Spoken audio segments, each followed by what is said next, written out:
So we're going to put it together.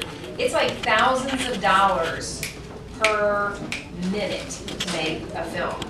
So in Spanish, you go out in the hallway and you fart around with your phone and you're like, haha, let's see how this goes.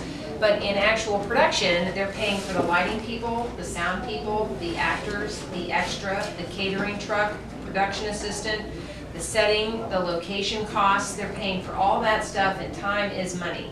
They do not show up with a camera and go, you know what, Hannah, I'm not really sure. I was kind of thinking we do something, but let's just see how it goes, because we have all day.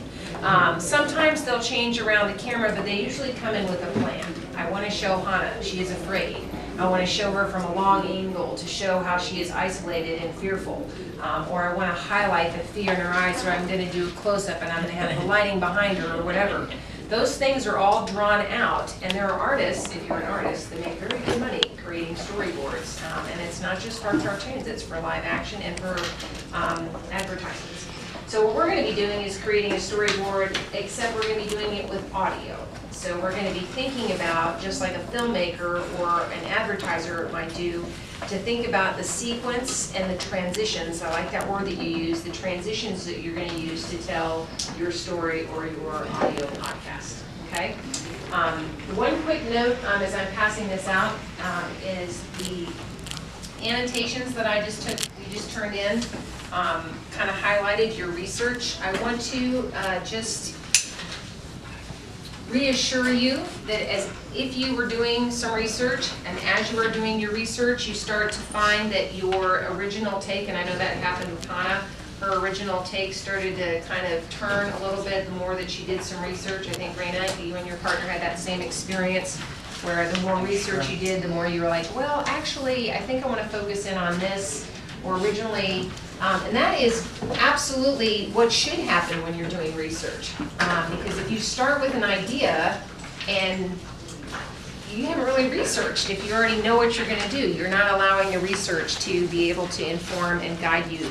So you may narrow in, you may find that you change your direction a little bit. I'm going to let you pass it over there. But at this point, hopefully what you have are some basic, let's talk about like building blocks, if you will, of a story, okay? So if you guys don't mind, turn over onto this side here where we have the model. Not the blank side, but the other side.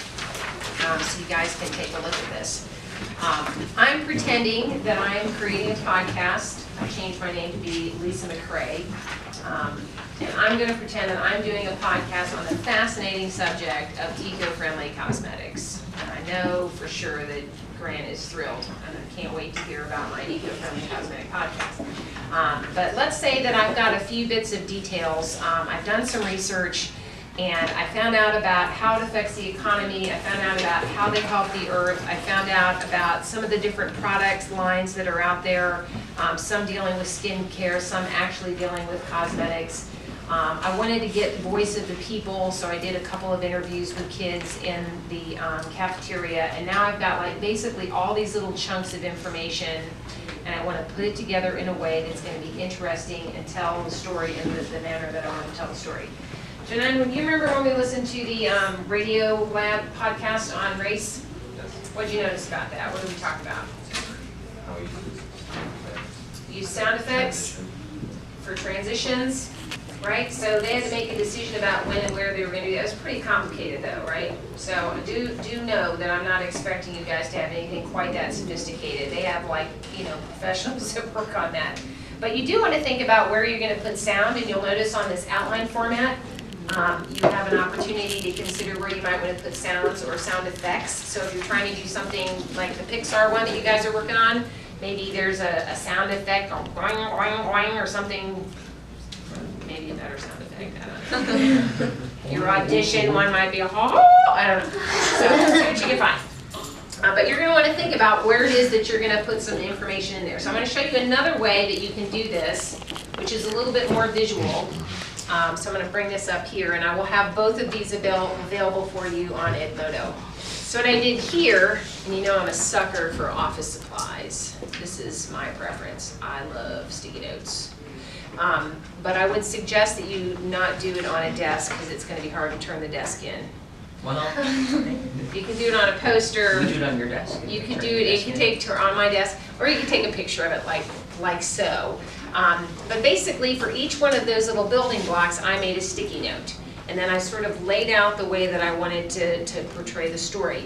I may change things around. I might have been like, where do I want to put the economic impact? I mean, it could go in the beginning, or it could go at the end after I've talked about it. I have some choices, and then I can kind of move things around a little bit.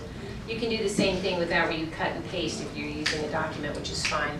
And again, if there's another way that you can think of, if you're like, I have a flowchart software that I love. I don't know if there is such a thing, but let's say there is. Of course there is, and I knew you would know it. So if there's another program or if there's another way that you would like to show me either outline or storyboard, I'm totally open to that. These are just kind of two different ideas about how you can kind of do that. Notice when I'm doing my storyboard with the sticky notes, I'm using little sticky notes to indicate the flow. I'm also indicating where I'm going to put my music loops. The key that I'm going to be expecting to see is that you have a thoughtful outline of a plan before you get going, that you have thought about where you're going to put maybe sound effects or music loops, and notice that in both cases very specific details where I'm going to draw content. Okay, I don't say talk about cosmetics, interview thing. You know, I've got very specific clips of interview from students. Question number 1, what do you think of when you think of makeup, multiple choice? My idea was to have 4 things and have the 4th one be the environment, and have people go, what? I imagine that would happen, or nobody's saying the environment, and I could play some clips that would be a good hook into me talking about, you don't think of D either? Well, that's interesting because beauty companies are. And then I can take it from there. Does that make sense? Okay? You're going to have 2 days to kind of work through and sift through and think of this. But on Friday at the end of class, I'm going to expect you to turn into me some kind of a plan. Beside the fact that it counts as a grade, more importantly,